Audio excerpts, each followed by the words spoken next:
Really excited for today's webinar as we take a deep dive into marketing to the household overall. And who better to have as our experts today but Michelle Taves, General Manager at V12, and Todd Diedzik, SVP of Digital and Analytics at V12. We're so fortunate to have V12 as our sponsor of our Movers and Shakers series, and what a fantastic opportunity for our listeners to hear firsthand from both Todd and Michelle how this homeowner journey is evolving.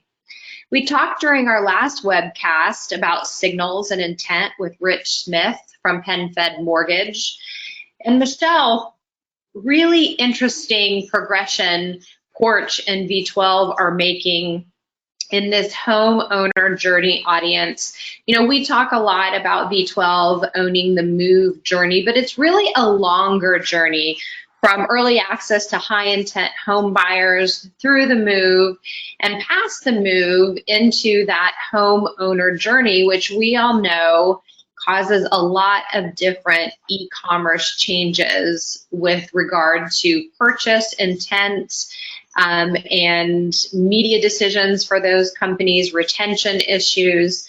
And V12 to me is just really primed to help their clients, whether existing or possible new ones, through this journey. Take us through Porch and V12's unique offering for targeting home buyers and owners and your rich set of data and capabilities. It's really a terrific evolution I see you guys going through.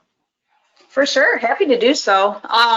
So V12 really became part of Porch probably about, it's been a journey. I think it's been about 1.5 years now. And we're so excited to be part of that Porch family. As becoming part of Porch, what it's really done for us over at V12 as a marketing and media company is it's giving us access to a bunch of data that just is not out there in the ecosystem at all. And so we have the ability to really get access to a bunch of first-party data and consumers that are not already listed out there and available for marketing purposes for any other type of marketing provider as V12 is. So if you take a look at what a lot of the other companies that are in our space have, they have things like real estate listing data, deed data, new connect data, that they really kind of use as your, mover segment, going from pre-mover all the way to post-mover. And so the difference between what we have and what they have is we actually have access to things like when somebody goes and gets a home inspection on their data, or when somebody goes and applies for a mortgage, or when somebody goes and applies for insurance. And all of this is like real-time triggers, and we get access to it instantly. And with that data, we also get information on where they're moving from, along with information on where they're moving to before they ever make that move. And so if you just think about that for a minute, right, you can do all kinds of really cool things with that type of data. And understanding, is it a local move, right? Is it a long distance move? And due to some of that insights, you really understand so much more about the consumer and their needs and what they're looking for. And then when you take that and drive that all the way to after the move, right, people often forget that after they move, they still need all types of new services. Once they get in and they get landed in that home, right, they're going to do all type of home repairs. They're going to do new appliance repairs. They're going to find their new dentist, their new person to do their hair, they want to do all types of repairs in that household. And because we also have access to home inspection data, right, we can do all type of unique insights about what they really need that just is not out there and not available. And so by Porch giving us access to that data, it's just a game changer for us. And it's just absolutely been really exciting. Yeah. Todd, we talked a few weeks ago about privacy and the need to really build, your first party data access. And that's whether you're marketing directly, to your own customers, or you've built, somewhat of a prospect database, or you're leveraging that first party data through different media networks. Tell us a little bit about the advantage of the first party data that V12 offers in this homeowner journey and how that really supports driving those signals and intent. Right, and that's the beauty of the combination that Michelle mentioned. So because of the Porch and the software and the big company of Porch, we get that rich signal from individuals in real time because they give it to us, right? They tell us they're on our software, either getting home inspections, applying for mortgages, those sorts of very strong, clear, intense signals. But then we, as V12, as the history of a consumer data company, understand their identity and how to map that identity to the different touch points that brands want to communicate with that consumer for, right? So, if you're making the home and service, scheduling that home inspector appointment, that, we're not in that, that's one moment, but then as you go to other parts of the screen, being able to introduce the brands that you're probably considering and your product choice as you're planning your move, giving brands the opportunity to get in front of that consumer is critical for their growth. And so that comes through, and we talked about the privacy changes. You might have been able to, in the old days, infer that from some click data or some web streaming data, which is all coming under fire from consumer privacy protection groups, as well as the operating systems and the browsers themselves. Whereas Porch, we have that one-to-one relationship with the customer who gives us who's telling us what they're doing, and then we can then map them to those different devices so that brands can interact them in a privacy safe way. Yeah, and I don't know if you all saw the news in the last week, but California just had their first large fine to a well-known brand. And so this stuff isn't smoke and mirrors anymore. It's not just words on a paper. These things are really being put into effect, these fines. And so you have to really subscribe to this rich first party data so that you can really, protect, I'd say, your own business, from these fines and whatnot. And I think people were kind of wondering when all this was really gonna, we'll say, hit the fan. And now we're starting to see it. It was a pretty large settlement, over $1 million for a major brand. So I can see how this data and having access to it is becoming even more and more important. We talk about why the homeowner journey matters. And it's such an important journey to get right. Coming from the businesses where I came from, we even had, a small glimpse into the overall size of that population. How much can V12 target? Like, what part of the population can V12 target and reach, with their first party data? It's really the secret sauce, is you can piece together all these different things, but who's gonna win the race by having the widest berth to offer their customers. And I understand that V12's is fairly sizable. Can Michelle, you talk about that? Sure. I'm sorry, I was hacking away there for a minute. We have a great deal of data. We have over 450 million email identifications at this point in time, and over 350 million all the way over to postal name, address, city, state, zip. And then we have a great deal of, consumer lifestyle and demographic attributes, along with intent attributes all tagged on to it. And then we have the ability, to integrate all together to be able to provide, the insights, 100% along the way. So as you can imagine, when you have that amount of data, being able to understand it, track it along the entire marketing journey, keep it updated, right? And also be able to keep up with all of the privacy policies is really important. We went through an extensive process when CCPA rolled out, and we actually decided to take a really conservative approach to that. And we actually took our CCPA process through all 50 states. And so for anybody in any state that comes to us and wants information about what we have about them or wants to be deleted, we actually take it and fully integrate it across all 50 states just to be extra protective and careful. We felt like that was just the right thing to do for our business and for all of our brands that we work with. And so, we feel like it was just the best decision to make, right, across the board for what we do. Yeah, that's great. There's many pieces of the household to understand and leverage, and the household purchase power down to the individual level has really become complex. I think as marketers, we just used to look at the overall household, but now it's really because of cross-device issues and CCTV and whatnot. It's really that deep understanding down to the individual level in the household and that journey. Tell us a little bit about the household composition here. Either one of you can take this, and again, these very specific pieces of the household that you understand, from the composition to family life stage, to really just lifestyle and attitudes. There's so many ways you can build audiences and target today. So tell us why it matters. Well, and you've kidded, because, and that's kind of the trick to insights, is not everything's the same. And so I like this slide. If you think about the homeowner journey, there's a slow evolution or aging as we all go through. And, you think, that first box on the left there, household composition, that could be a single adult. It might be a couple of adults. It might be a family with kids. And if you move over, that unleashes a whole nother way of looking at those families. Are they very early with young children? They have teenagers? Are they about to become empty nesters?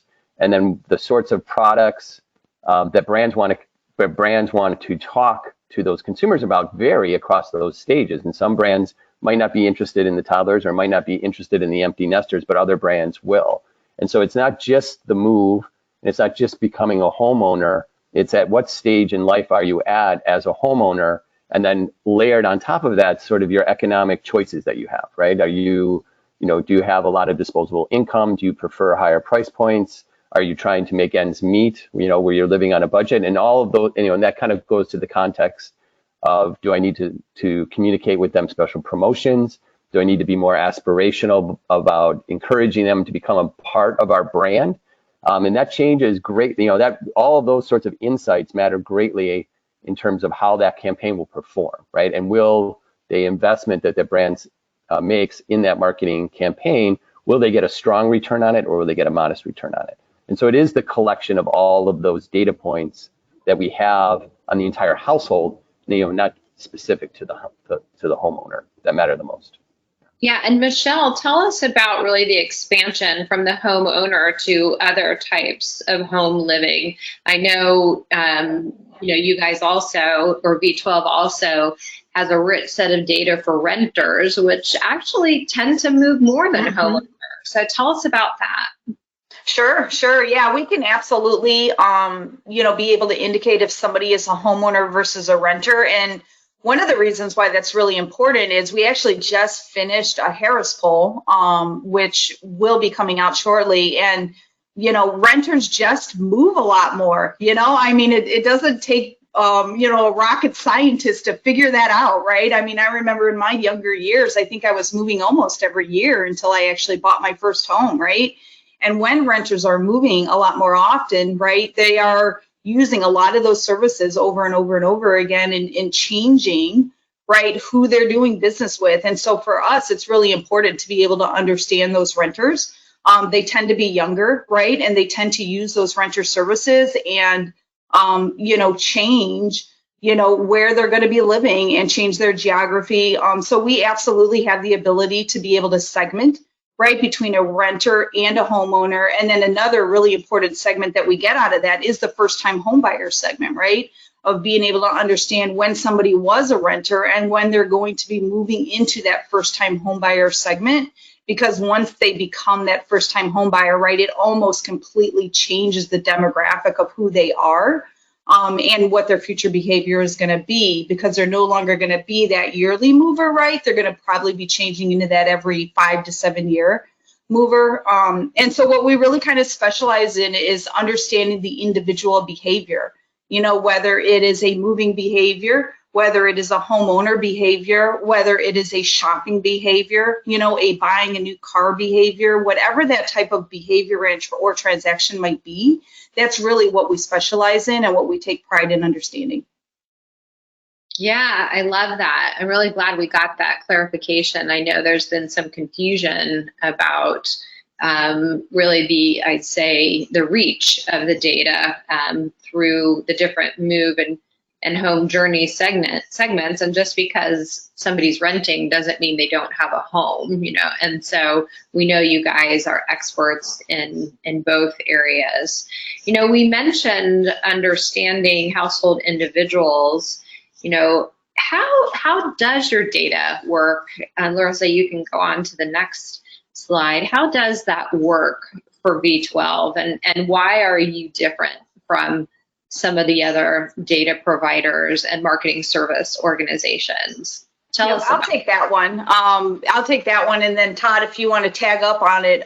So we actually started years ago specializing in email acquisition deployment.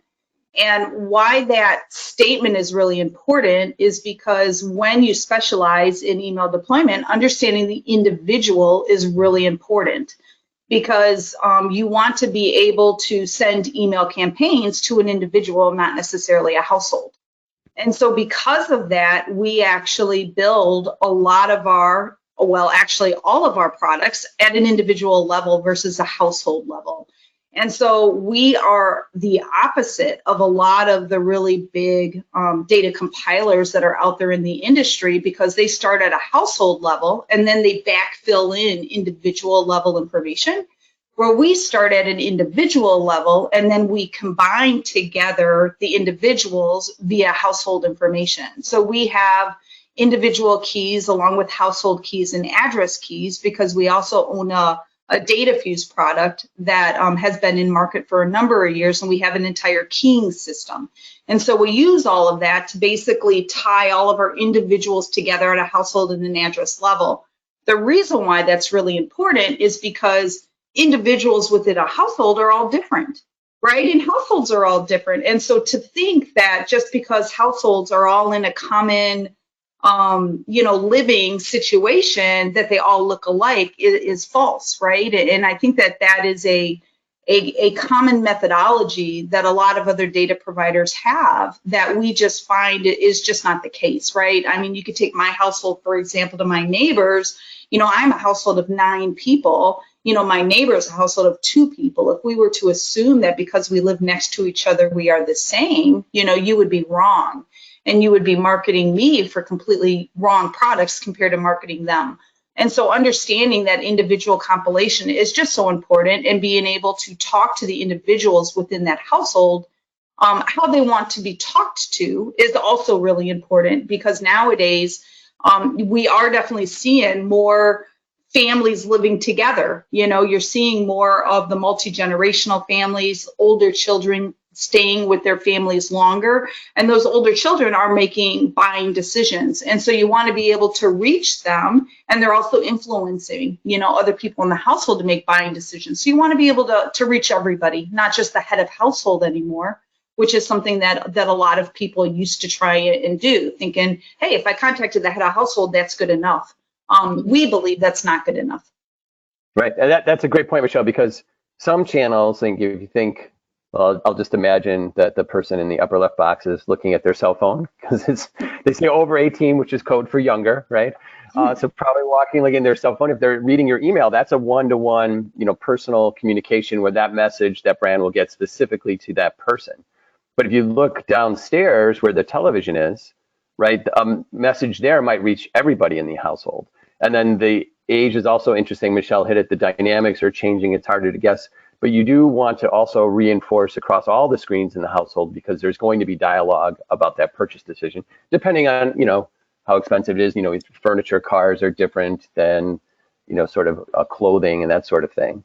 But understanding those rich, strong, accurate data points of the individuals in the household, and then being able to coordinate to allow brands to make sure the entire household seems the same consistent message geared towards who they think the decision makers are. That's where you get a huge lift in the effectiveness of your communication. Yeah, I love it. And obviously the keying system, Michelle, that you talked about is so important for targeting and those first party capabilities. You know, I think, again, we're only in the beginning stages of this. We know Apple's pulled the plug and we're waiting for others to see where they land. Either it's going to be sooner or later. We know it's coming. And having that rich set of first party data overall is so important. You know, as marketers, we've also seen the shift from media plans to really more audience plans. And we know that V12 is really primed to support their customers and clients in this area. You know, how is, you know, really Porch and V12 and your combined capabilities, you know, supporting this shift and evolving in this area? Yep, Todd, why don't you take that one? Yeah, so it comes down, and you hit it, you alluded to on the sort of the privacy changes that are coming through Chrome, but being able to map all of these individuals to those screens, you know, had been a little bit more sort of inferred, right? So if you fire up the browser, you click on certain websites, companies had cataloged that sort of web visits to allow brands to kind of say, okay, this cookie looks a lot like Todd is the person we're trying to meet.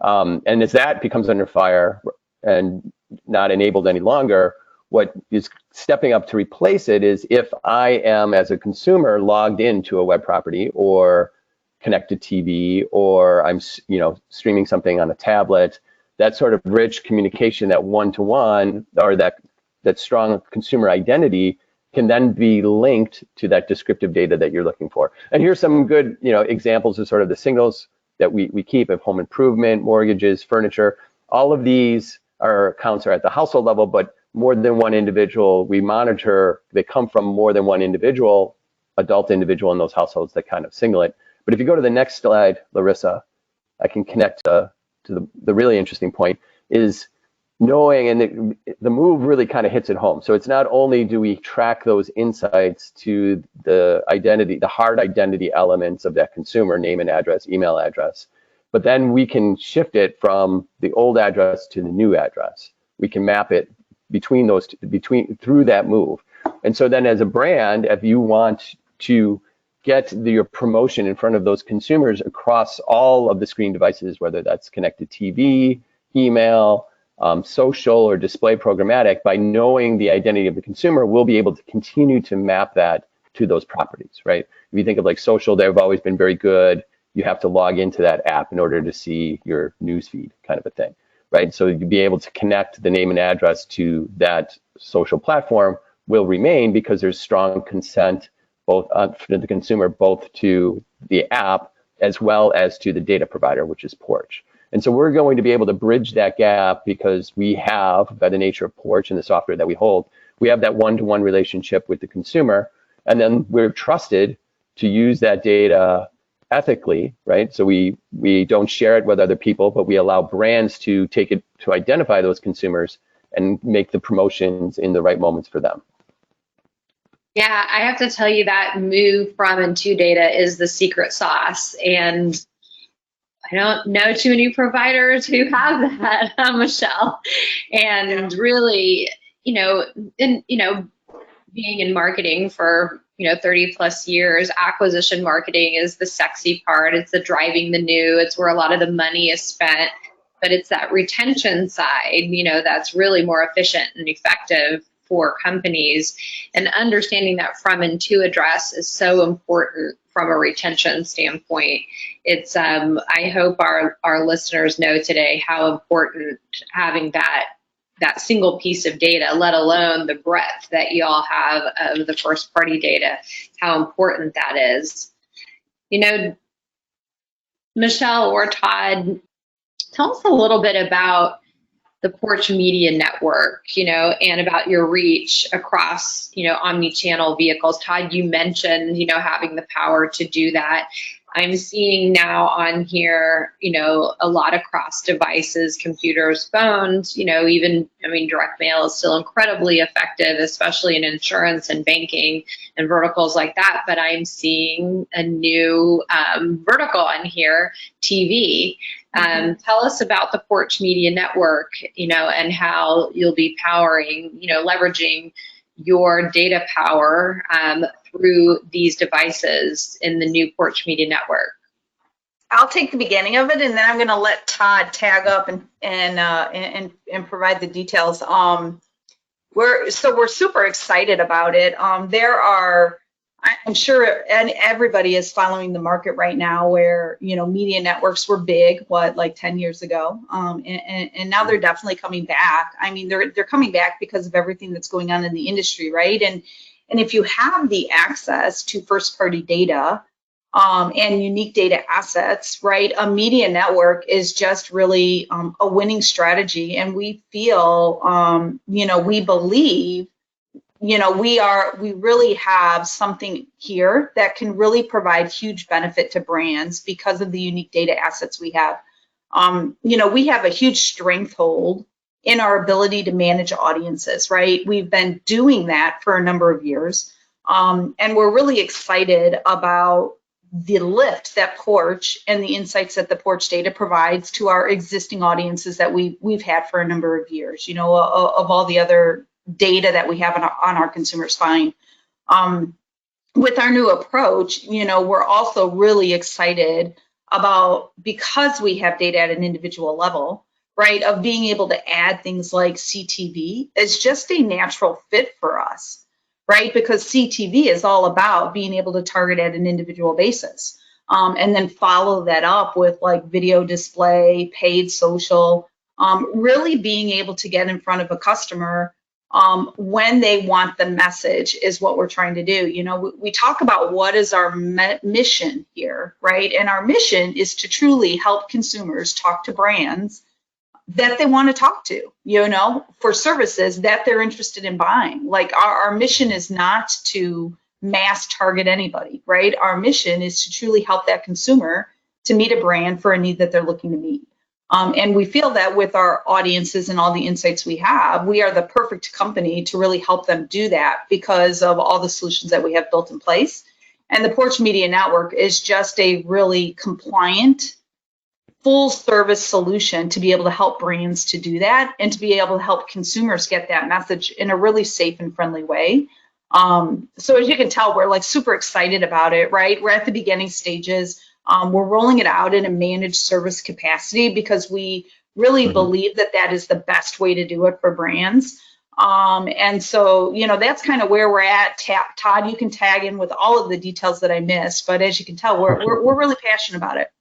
Right. And you're absolutely right, especially the move, right, is how we're building, initially building this media network, because that is such an important time for brands to speak to their consumers, and it's short-lived, right? And we're able to identify them before in the early planning stages of the move that's coming, right through to after the move, and that long tail for the weeks and months following while they get settled into the new home. And so what we find is that that's a high quality intent signal, and then we're able to describe it and sort of de-average those with the property they're moving into, as well as who they are and their household composition.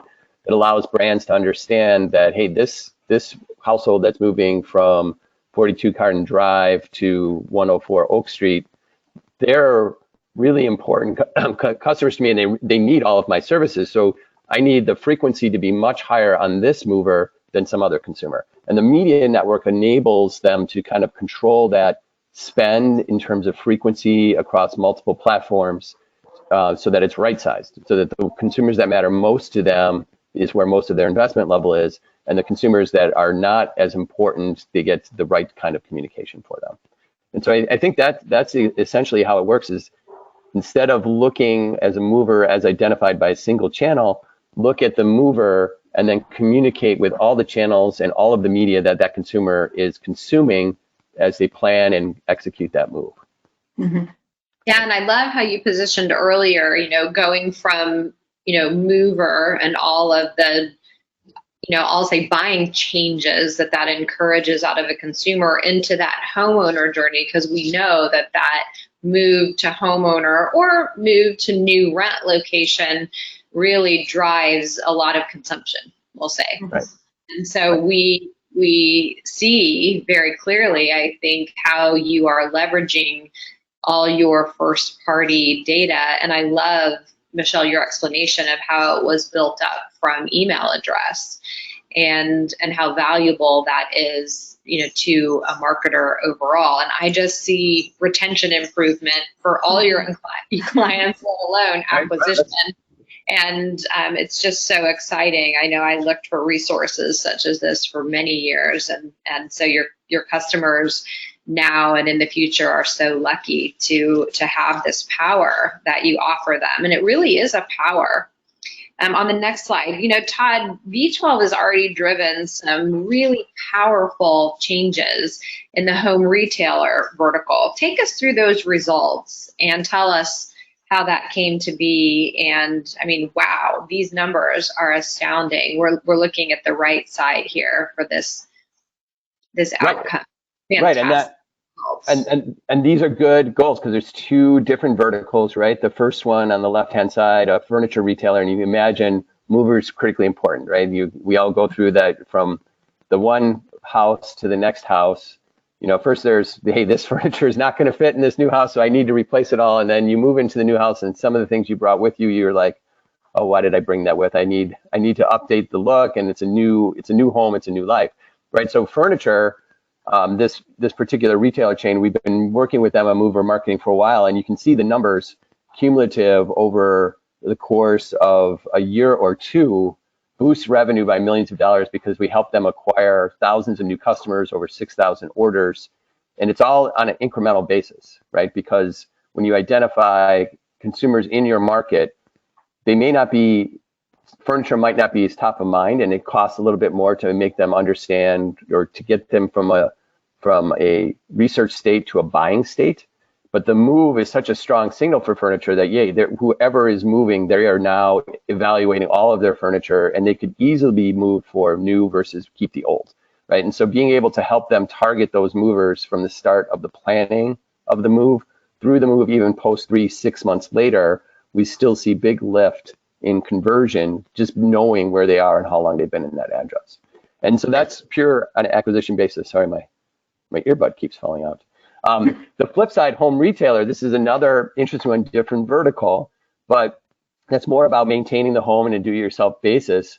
And so just understanding the move helps them know, as you mentioned, retention, which customers are at risk, right, because they're moving, and then helps them understand that they can use that retailer as they prepare their house to sell, then go into the new house, do some home improvement projects before they move in, and then move in. So for us for them, our value proposition to them was the whole concept at Porch is we understand the move signal earlier, and we understand it on more of the United States than anybody else. And you can kind of see those lifts there, almost a 50% lift in scale, and identifying those audiences at 35% sooner than everybody else. And so once that retailer knows that, then they can change their CRM efforts to communicate directly with their known customers to make sure they have the right message and they understand the products and services that home retailer can provide to them in this critical time. So two quick comments there, Lucy, if that's okay. So the CMO of the furniture chain store, his exact words were, I don't know why anybody would not run this program. It is like printing money. So that's just a fabulous comment, right? You always want to use that comment.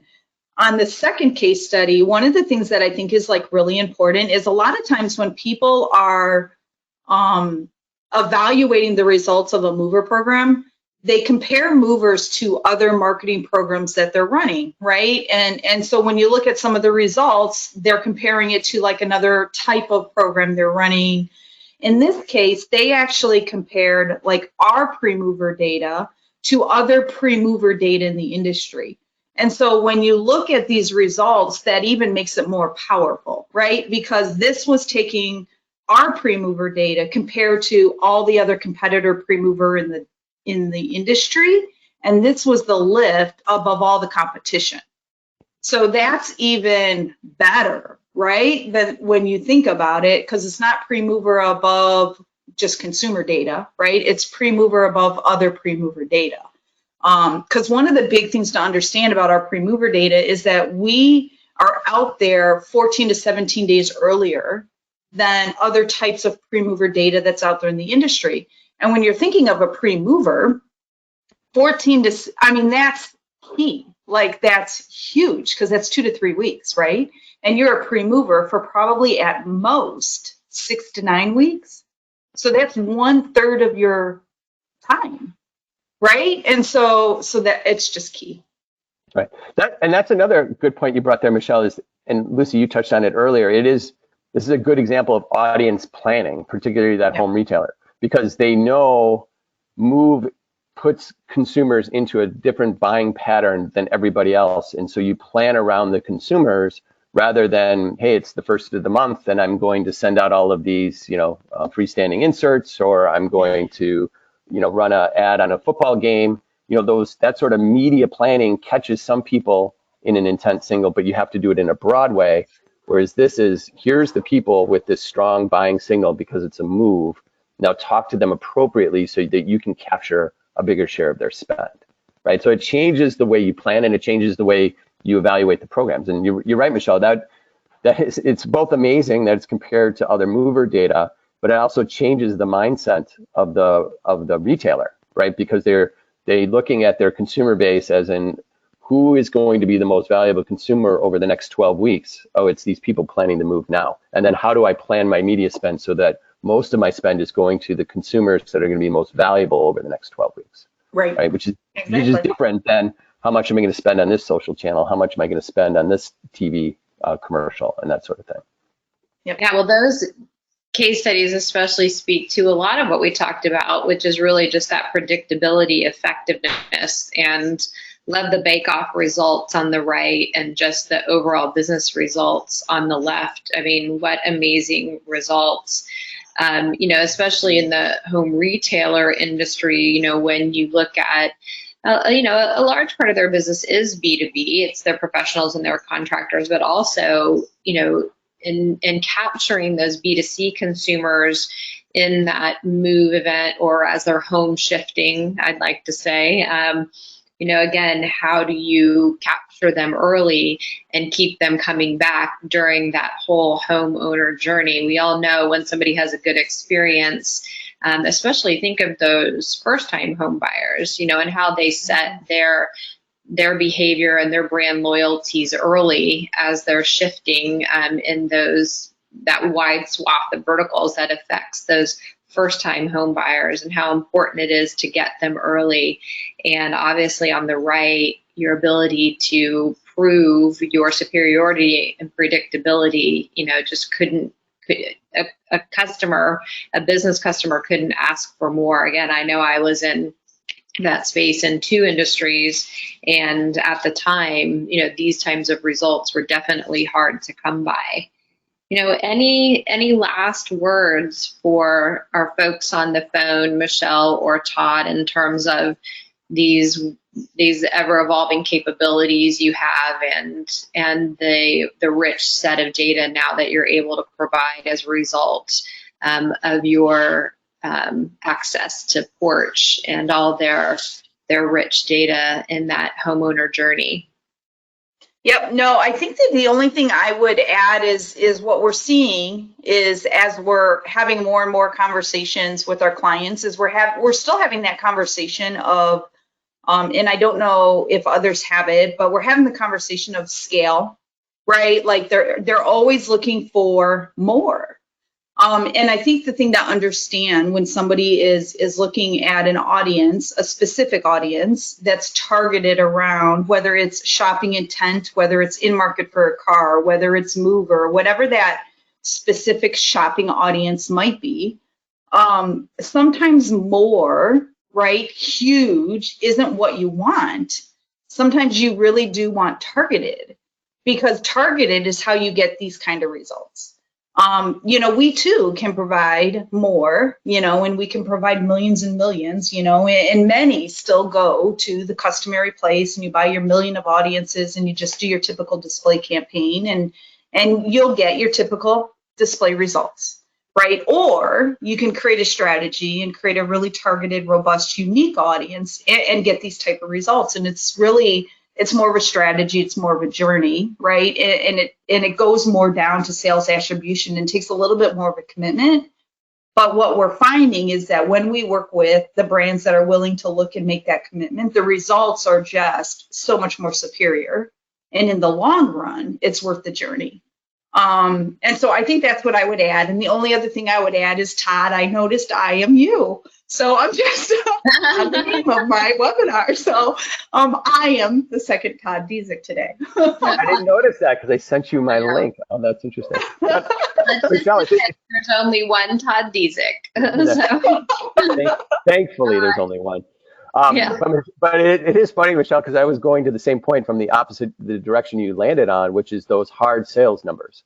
And that is sort of the key. We talked about the privacy changes, and if you talk about household insights, Michelle's absolutely right. It's not, if you're planning around scale, you're sort of missing the mark in terms of our audiences allow you to match sales directly to that audience on an attribution basis.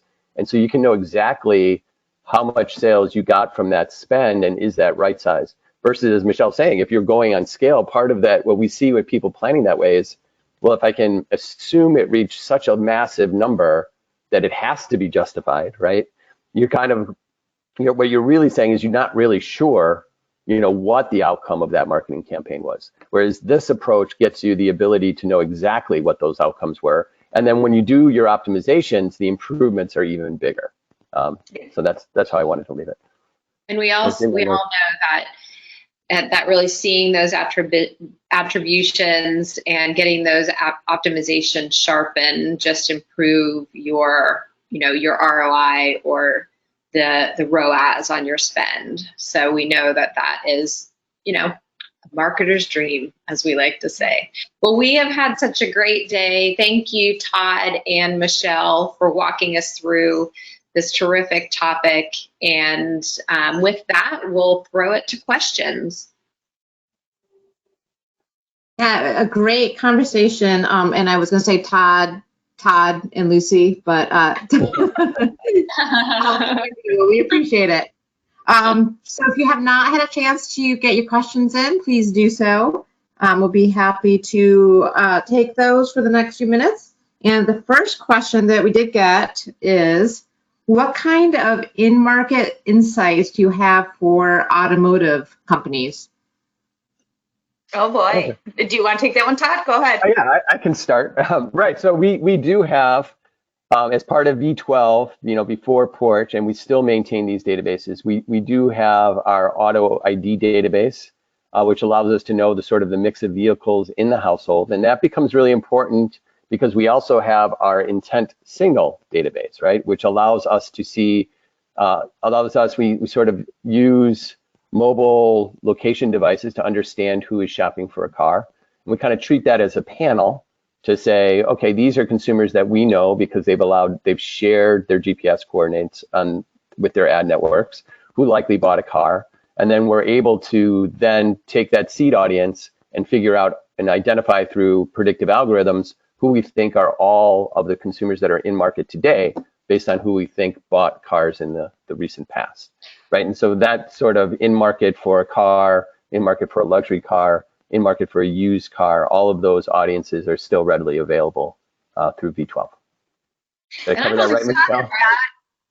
Todd is not giving himself credit really quick because that in-market model for auto is actually, we have tested out against all the industry leaders, and I'm not going to say who they are here, but we all know who they are.